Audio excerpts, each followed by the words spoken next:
Today we're going to talk about the Beaverton Outlaws, some of Oregon's early aviation history, mostly experimental and home-built aircraft, and then we'll have a PowerPoint that goes over the museum and what we're doing down at the Cottage Grove State Airport.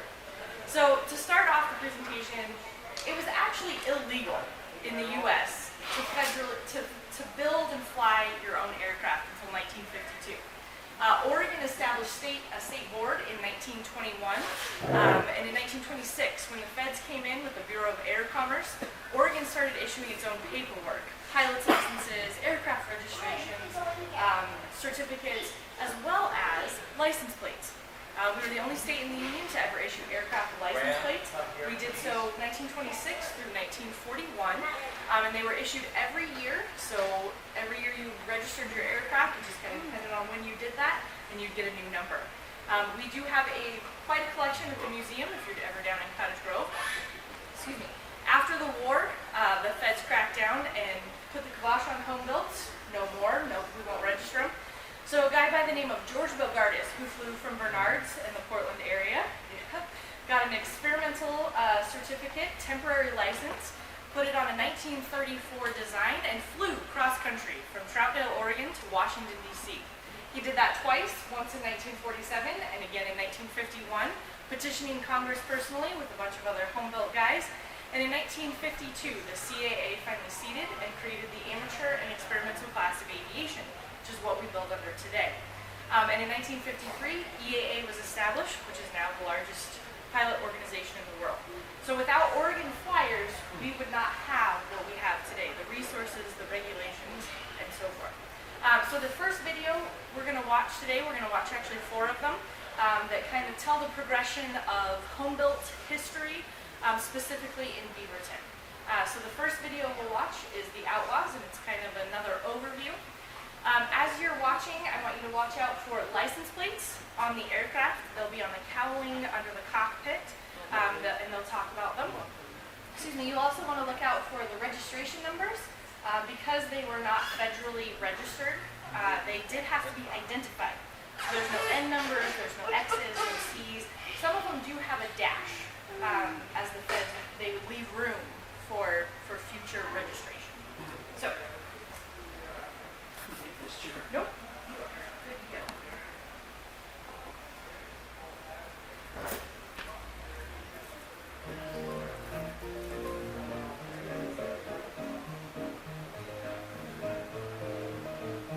Yep, this is all. Yep.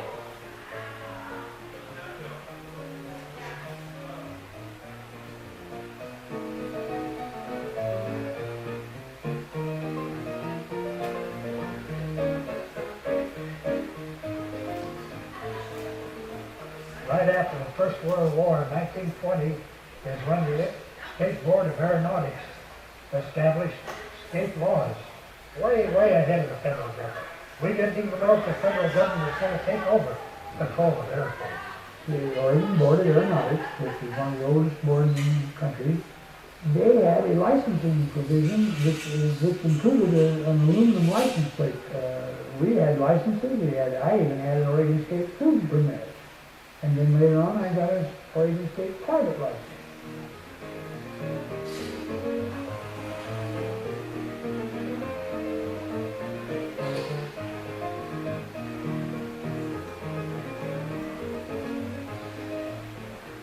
In 1926, the Department of Commerce, Bureau of Air Commerce came into being.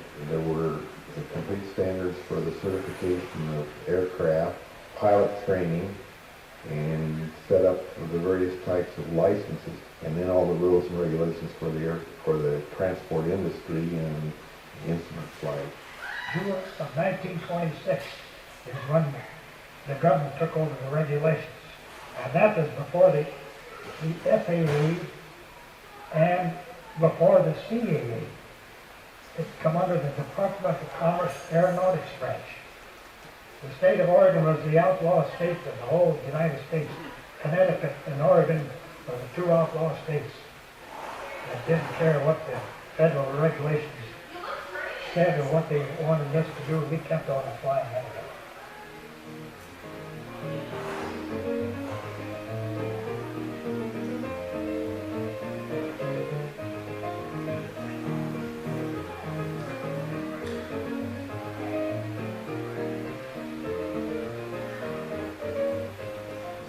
around by 1938, it changed from the Bureau of Air Commerce to the Civil Aeronautics Administration. More extensive documentation, more regulations, more inspections, more repairs. They had a lot more people that came into being. The boys at the airport, as you've heard, were not licensed by the federal. They were only licensed state. And this was quite a battle. Many letters, many hours of meeting with people trying to keep the state license. In fact, one time, Fred had a plane that was stolen. Went out to fly and the plane wasn't there. Someone picked it up and took it back into the hills. And to get the state people to help you was fine, but the feds, because we were not federally licensed, they wanted to fire it. We did get the plane back, we found out where it went, and why the fellow took it, we never knew, just the Lord.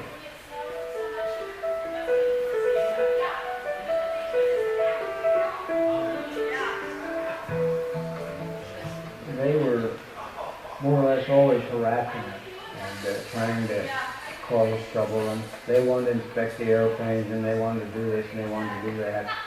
They knew that we had the state rights, but they didn't want to respect them, and so consequently they'd say, well, every time you take off it's going to be a fine something, I don't know, $1,000 or something, and they had a fantastic figure all drove up, and they said, you're going to, every time you land and every time you take off, and I told them, well, I said, you get your book because you're going to fill it up. We're going to just keep on flying there. They were writing all our names down, and they was going to push a bill, I guess, or something. But it didn't fit pan off for them because the state was still back on us.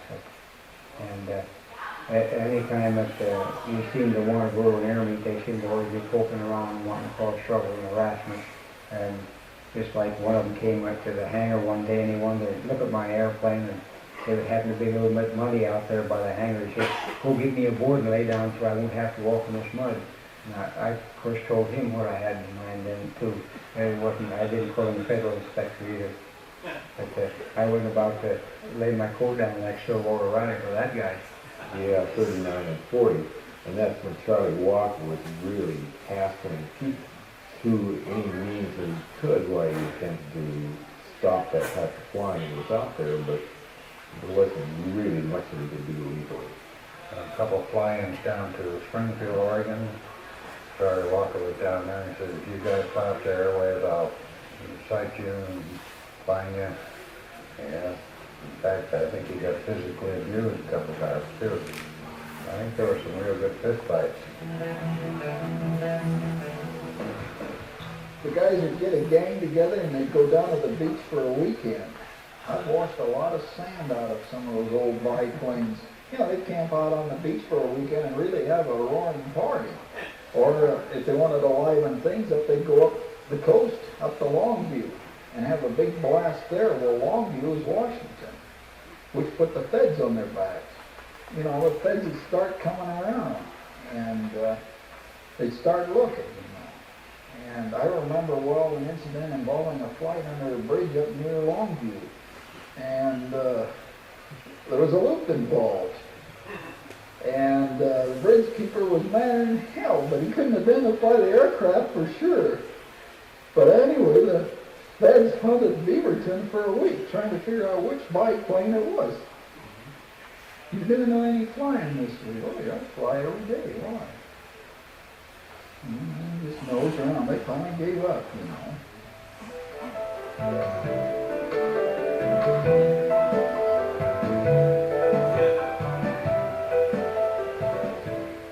The CAA started to foster a program of requiring federal licenses on airplanes, and this went against the grain of the guys who were at Beaverton, and in fact kind of generated the atmosphere of an outlaw group because of it. Well, it started probably 1939, 1940, and even in 41, and right up to the war. I was flying on the Sunday at Pearl Harbor, and I remember landing and coming in, and someone said that they had bombed Pearl Harbor. So, and I didn't fly anymore that day, and the reason I recall this is because the following week, all airplanes within 100 miles of the coast were grounded.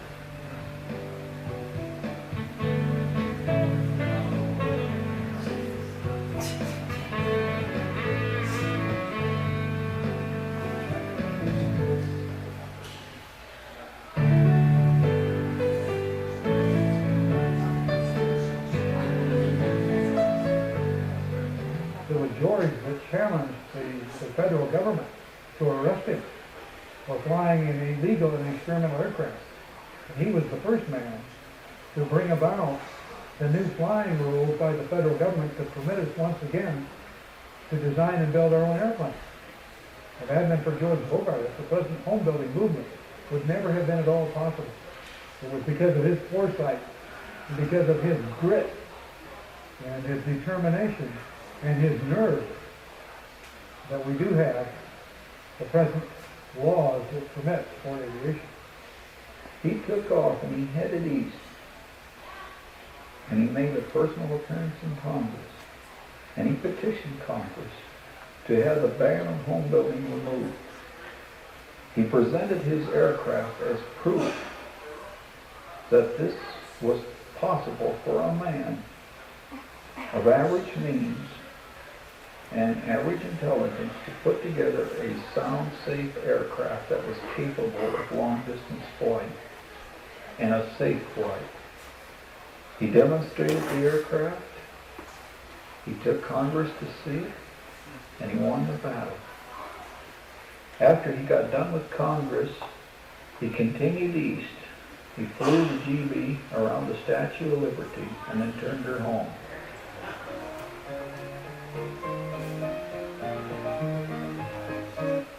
Alright, so that's kind of our general overview.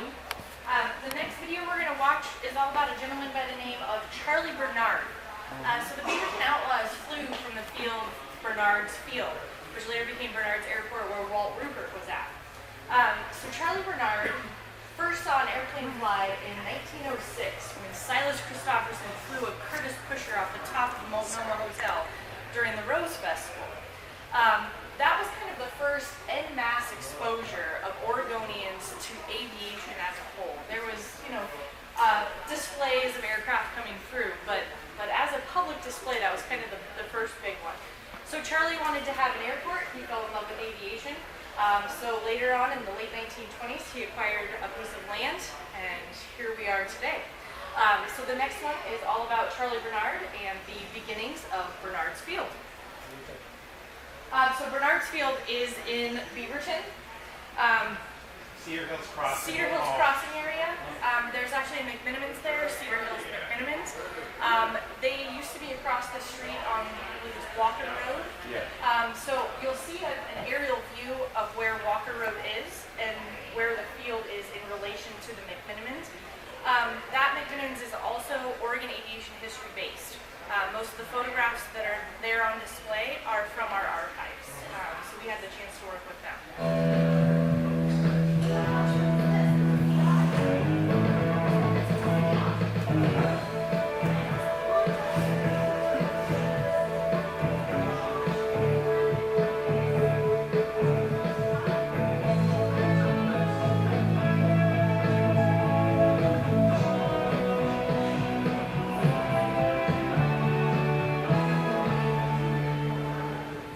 I walked from here to Corbin to see the aircraft take off of Multnomah Hotel. I think that was in 1912. I was always interested in the aircraft. I wanted to be around them. I wanted to play with them. Well, when I was going to high school, this piece of ground was always in my mind. It belonged to an uncle of mine. And I bought it and developed it. It was all brush and the more I watched the aircraft and thought about it, the more I thought there was a possibility of developing something. And in my mind, I was developing the runway from where we Walker Road clear on down to the creek. That would be about 4,000 feet.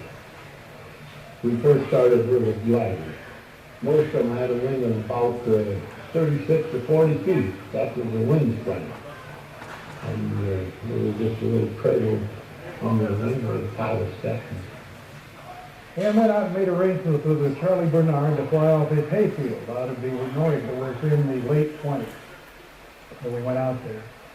Charlie had just done his hay. All he used the field for in those days was for hay and agricultural purposes. We first started here with gliders. We would take the automobile and baggage them. Well, finally we got in the wintertime, John got wet, and then I would saddle horse. I'd take the nice saddle horse, put some shock cord onto the horn, and I would get them up that way. But most of them were satisfied just to get in the air. They'd fly 100 feet, that's fine. If they fly 1,000 feet, that's still better. I went out and looked at some of these fields out of Vancouver where these amateurs were trying to fly in the Rose City racetracks. They were trying to fly there, and they didn't get any cooperation. So one of the Yates was building an aircraft in Beaverton, and I had a little talk with him, and he now looked at it and thought it would be ideal. So I developed the first one hangar,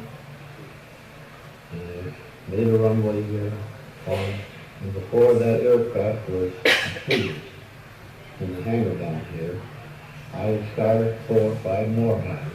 They were all for homemade aircraft, boys' own design. And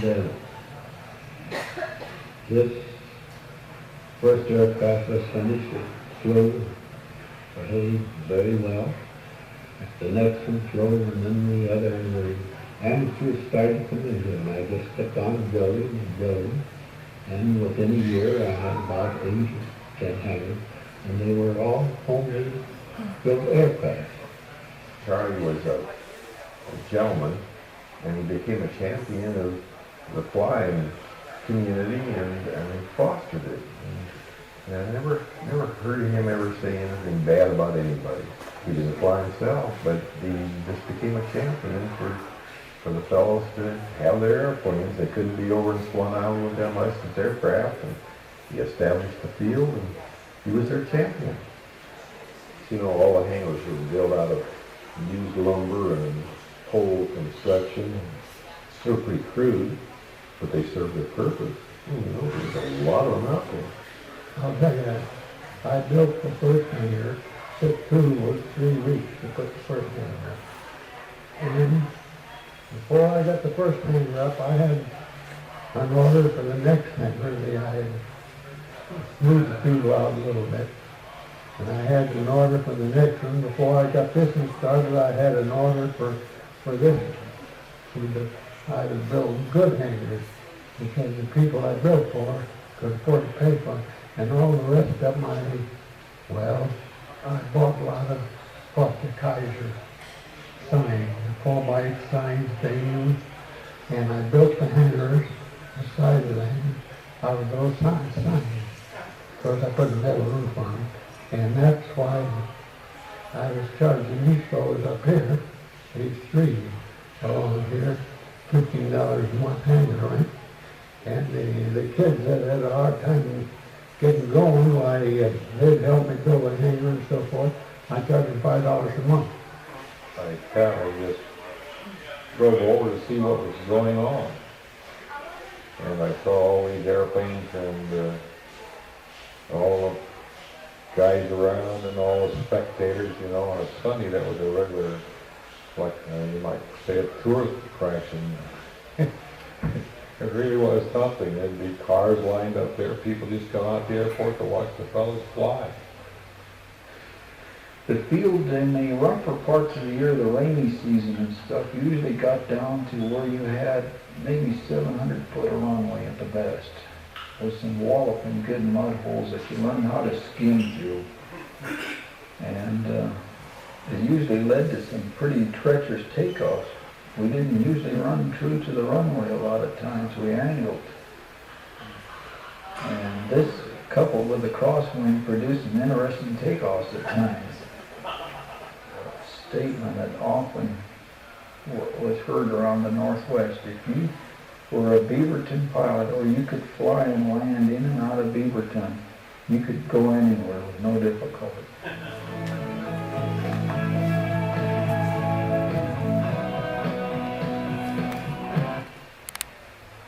Alright. So the next one up, in this video, Charlie Bernard mentions George Yates and the Stiper.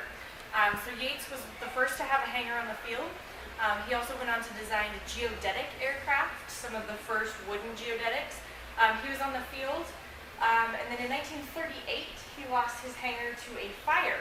And we have notes from Myron Buswell about shoving M50s out the window to save the engines out of Yates's hangar.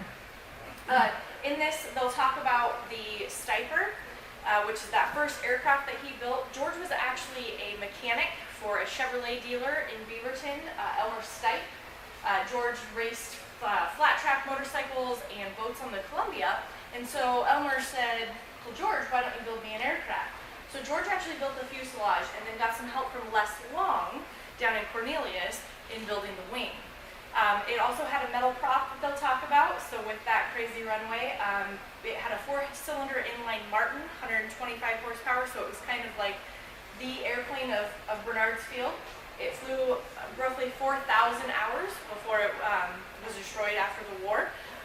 Myron Buswell, Swede Ralston, Eugene Pulsifer, several of the other outlaws soloed in the aircraft.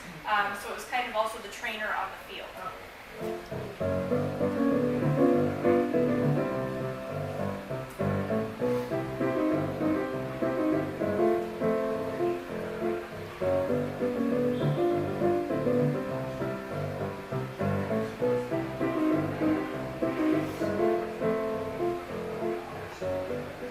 The geodesic design was absolutely new. As far as I know, George Yates was the first ever to utilize the geodesic. And he did some of the most beautiful work ever done. And in those days, geodesic produced the lightest weight structural entity that had ever been built at that time. In other words, it had the lowest weight for the greatest strength values ever produced by anyone, anywhere. Now, this was all done without engineers. The ships were behaved beautifully. They had no bad flight characteristics that I know of at all. In fact, an all-around airplane, I think that Yates' geodesic airplane was years and years ahead of itself. And the Stiper, by the way, is the airplane that which Yates built. Had a Martin 4-cylinder, 120 horsepower engine, and this is the plane he used to teach several of us to fly. And in fact, there were three people involved in the training program that I was involved in at the time I worked with him. There was Gilbert, Buswell, and Pulsifer, who all learned to fly that same spring, and we used to have quite a contest. And Yates made it possible. The interesting thing about it is, one day I asked Mr. Yates, just a year or two ago, I went and talked with George for old time's sake, and we were talking about the licenses and things, and I said, well, there's one thing about it, you never had a license in your life, I guess, and he said, that isn't true. He says, he went and got a little packet out of his keepsakes and says, look at this, and he had a license signed by Orville Wright. It was signed as a member of the Federal Aeronautics International. The Stiper jets flew all the time. It did have a metal prop, which was really nice to have. Most propellers were wooden.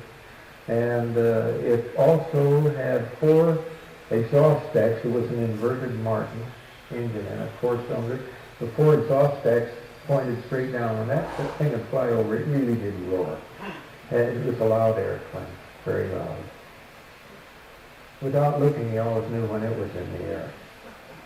I remember the event of the day was usually George Yates getting into the Stiper when it became dusk and flying over the field, coming on down, side flip, bounce the tail on the ground a couple times, and take off again. One Sunday he came over to me and I had said to Fred, I hope George never asked me to fly. I know he's a good pilot, but I would be a little nervous. So sure enough, here came George one Sunday evening, threw me the helmet, said, come on, Mark, we're going flying. When we got up, he said, it's all yours. And of course, I'd never flown. I guess I did a pretty good job because we're still here. But he did come down, he did side slip, and on up, which was really a thrill. Did you fly with George Yates again? Yes, yes. We had a lot of fun here. I don't know of anything that's any more fun. Everything's geodetic now, as far as I'm concerned. Geodetic gives you what you need right now, see? And we didn't have any failures in it. I don't say you can't crack it up, but you can crack it up without getting killed instantly, because it bounces. And this airport got quite famous, just from mouth to mouth. And they began to bring in their old planes in because we could revamp them, you know, and make better things out of them. We would maybe work on it and fix it up. I think everybody connected with this little field that they all think that there's something should still be done about it. Otherwise, it'll just disappear in the past.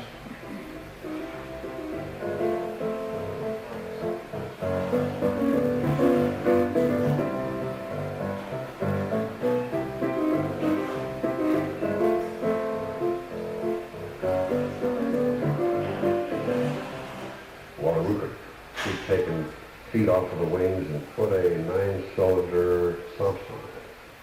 Just a beautiful sounding engine, you know, with the power and the sound of that little sewing machine engine. It just was a beautiful thing to fly.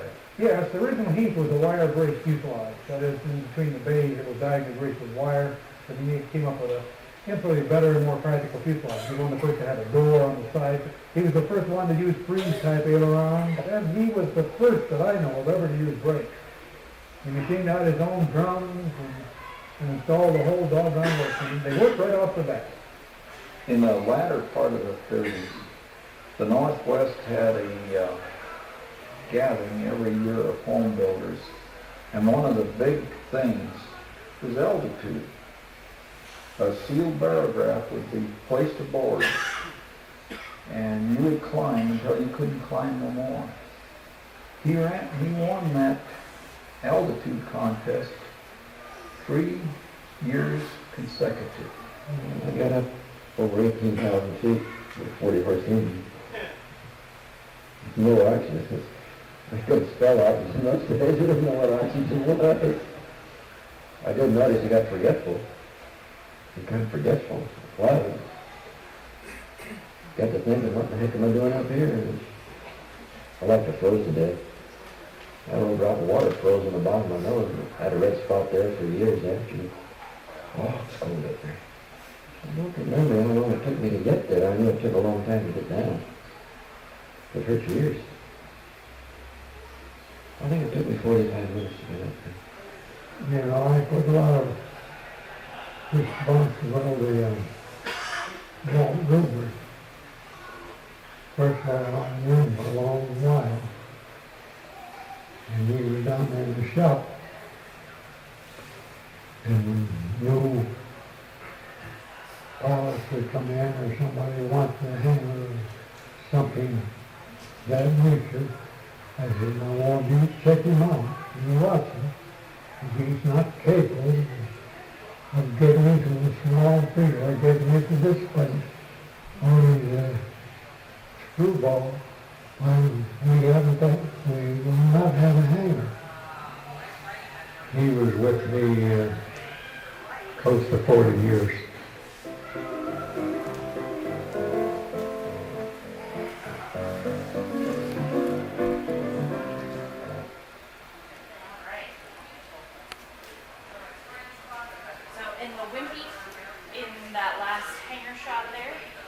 The next video is going to actually go into a little more depth on that aircraft itself.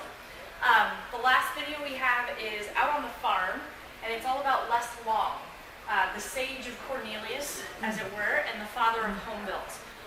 Les's goal in the late 1920s and the early 1930s was to bring aviation to the backyard builder with a lightweight, easy-to-build aircraft that had a reliable engine on it.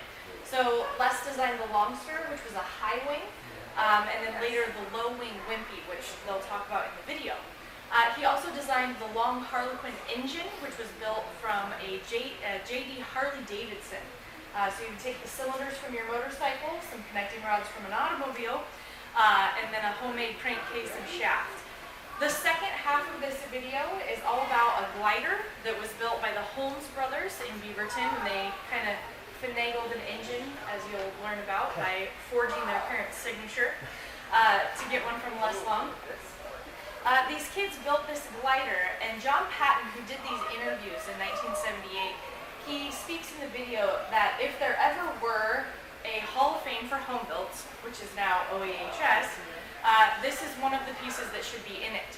At the time, we didn't know where it was, where it went, what happened to it. They had located a few of the pieces. We have been in touch with the Holmes family, who are now in Bend, and the glider has been rebuilt. It is in pieces, but it will eventually be coming to OAHS, hopefully within the next year. And then the pieces that they talk about are kind of their instrument panel is magazine cutouts and a speedometer. So it's quite cool. Thank you.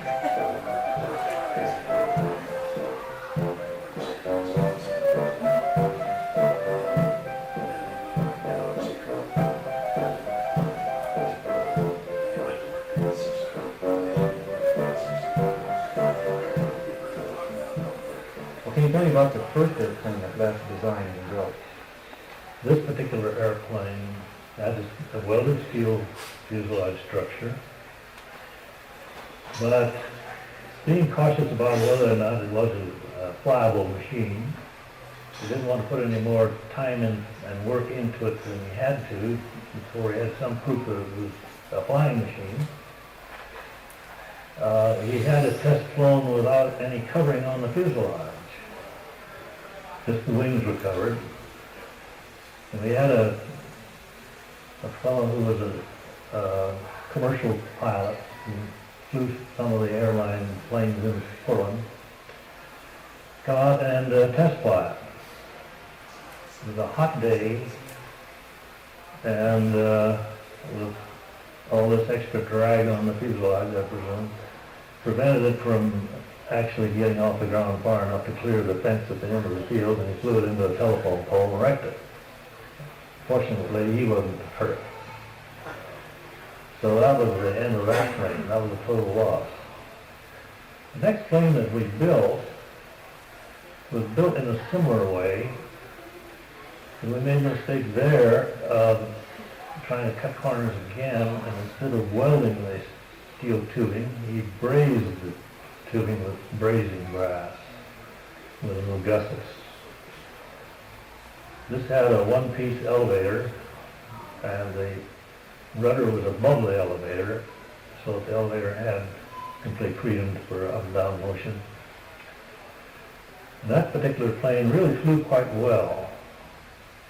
And it turns out that I was the one that test hopped that myself, although we didn't intend that. I took it out to taxi it one morning, and it was a little bit gusty.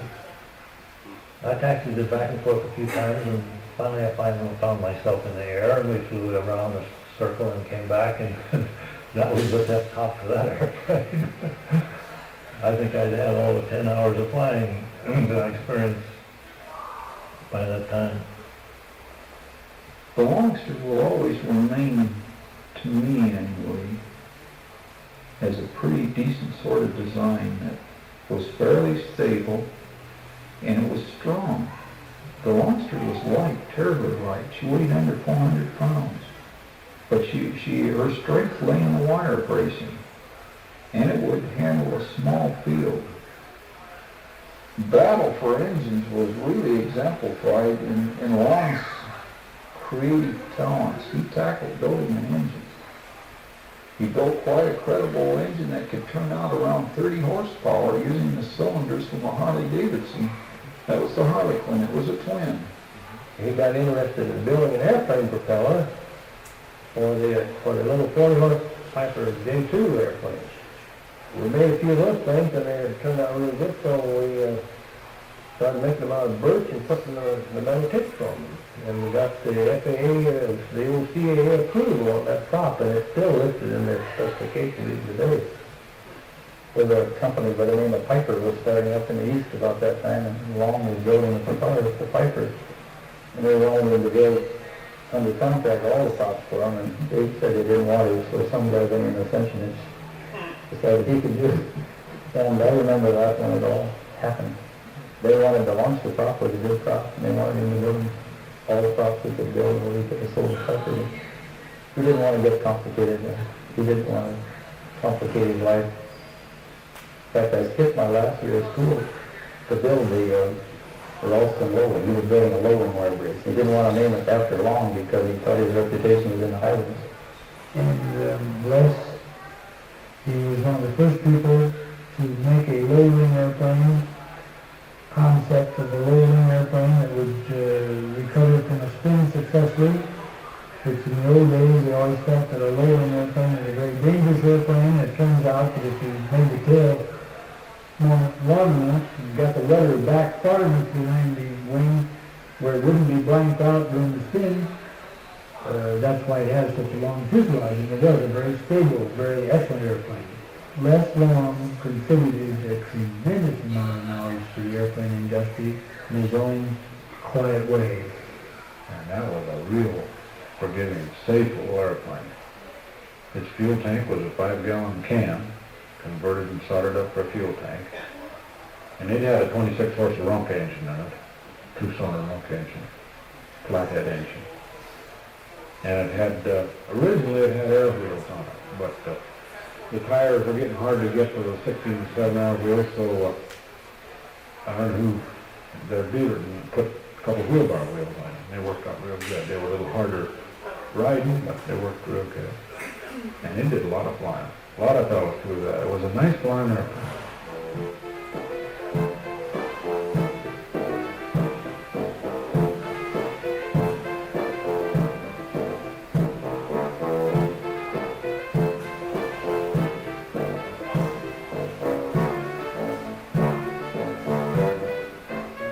The AAA Flyer, a magazine published by the Amateur Aircraft Association, took note of the Holmes brothers in the 1944 issue. In part, this is what was written by George Bogart. Some of the most enthusiastic and outstanding home builders of aircraft are boys from the farming districts. Perhaps this is because of the inherent ingenuity and common sense with which our farmers are so naturally gifted. Several years ago, we heard of 2 boys on the glider they were building. Their story is one of the true amateur, the builder who relies not on books, theories, and enticing advertisements and magazines, but on their own creative instinct. From somewhere, they had obtained a manual with the drawings and dimensions of a Northrop primary glider. Other than this, they had no help. They had neither ridden in or seen an airplane close up. They knew nothing of engineering data that could be obtained, nor of supply houses that carried equipment for aircraft. This glider airplane is now a thing of the past, except for an engine, some fabric, and a propeller. But it seems to us that if there were ever a Hall of Fame for home-built aircraft, this ship should be among the main exhibits. How old were you when you started building the glider? Oh, it was about 18. And, we had no table saw or nothing. The kids today, they got it made. So it got on arbor of some kind and made a wooden wheel, see, put a saw blade on that. And we jack up the old Folks' Model T, the hind wheel, and shove that up against the hind wheel of the Model T. That's when it worked till it was fixed out. A lot of the work was done at night with a Aladdin lamp, a kerosene, lamp. I didn't give off pretty good light. And we were doping the wings in there.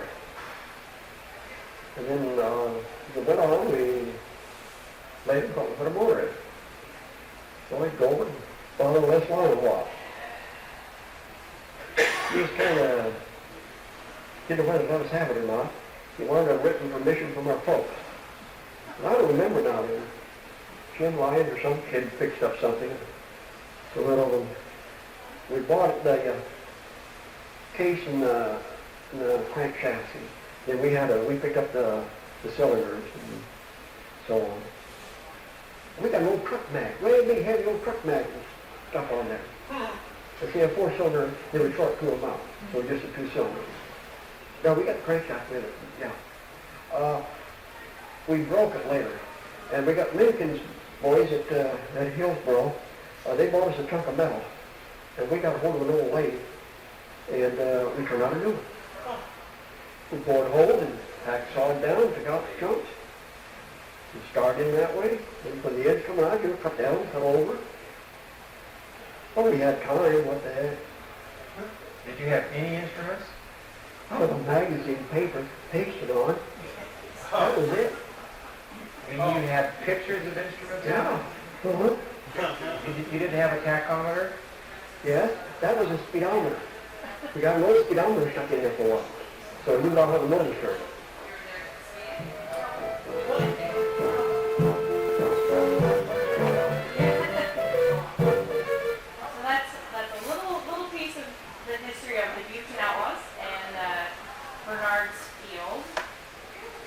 So all of these interviews and all of the photographs that are in them are actually held and housed at the museum in Cottage Grove.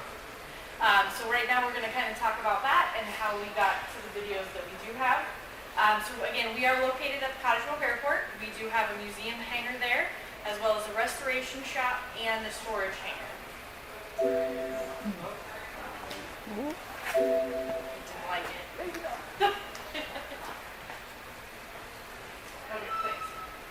So it's our mission at OAHS to collect, preserve, restore, and display Oregon's unique aviation history for future generations.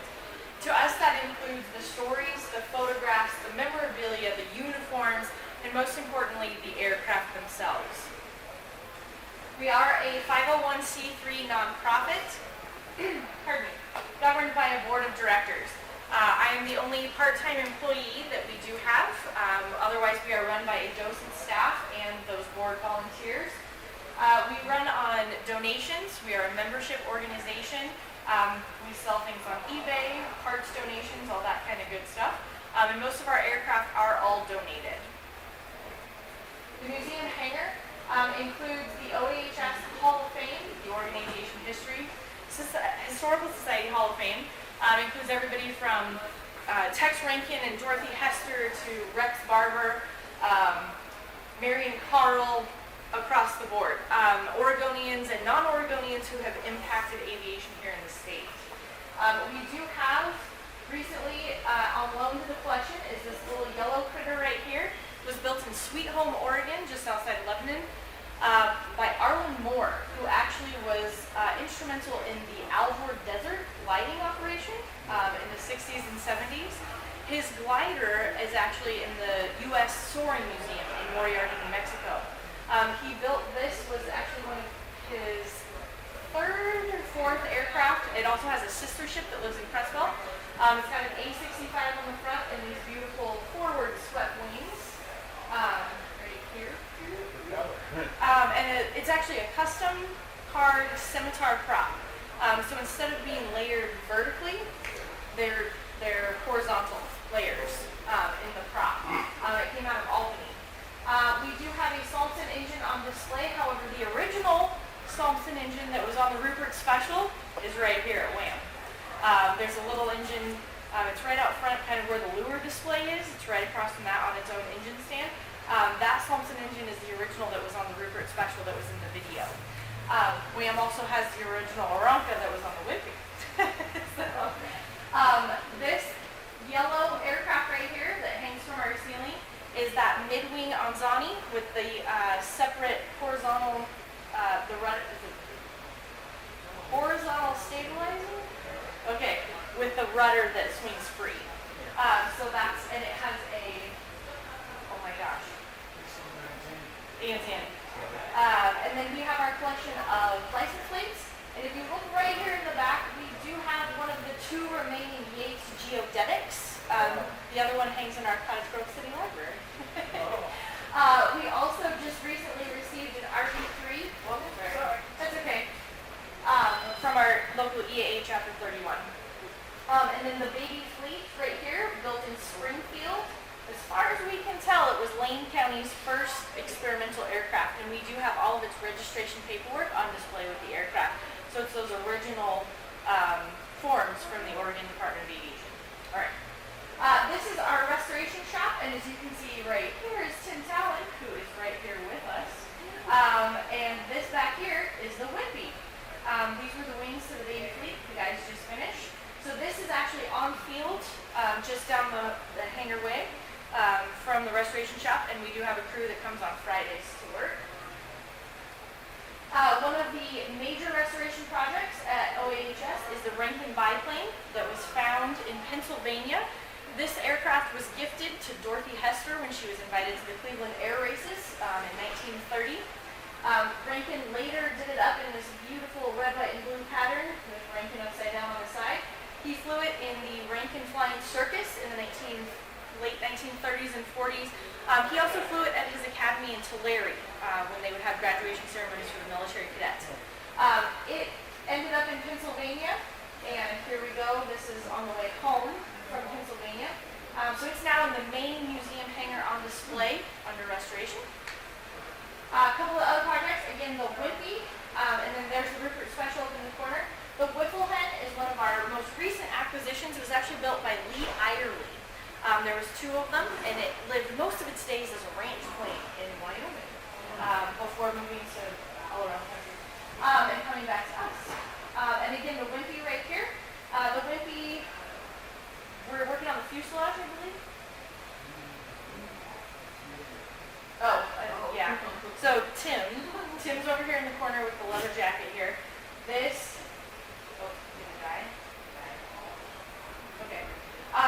this gentleman kneeling right here is Tim Talon. He brought it home for us from Wisconsin. All right. One of the most recent acquisitions is the Story Special number 1. The Story Special number 2 was the predecessor to the Flybaby that was designed by Pete Bowers in Seattle in the early 1960s. We do have number 2 in our storage facility that condition inspection, we should be good to go. However, the Story Special number 1 is this back red fuselage. We do have a restoration crew that has taken it on, rebuilt wings, and they're nearly ready for fabric covers. So we're hoping to have that up within the next year. Right. Some of our events that we have, our 3 major ones, are Wings and Wheels in June, the Jim Wright Memorial Steerman Fly-In that's been going on for 40 years. We do still hold that in August. And most recently is the rejuvenation of that home-built fly-in that Walt Rupert talked about winning the altitude contest and the frozen nose. That was actually held in Eugene every year in the 1930s. So we have rejuvenated that as the Great Oregon Home-Built Fly-In. Last year we had Baby Aces join us, including Chris Leonard from Camas, who has Paul Pilgresny's last Mechanics Illustrated Baby Ace. So he came down, we had 2 of those, EAA biplanes. We also dedicated the RV3 last year, so we had a whole horde of RVs from 3 to 14. Including Van Gruffin, yes. We also do have archives upstairs. They are climate controlled. We have thousands of photographs, memorabilia, log books, all kinds of stuff to go through. So if you ever want a photograph or you're looking for information, feel free to send us an email on our website. And how you can help us. We're always looking for new members, docents, aircraft sponsorships. We'd be glad to have you as part of the museum.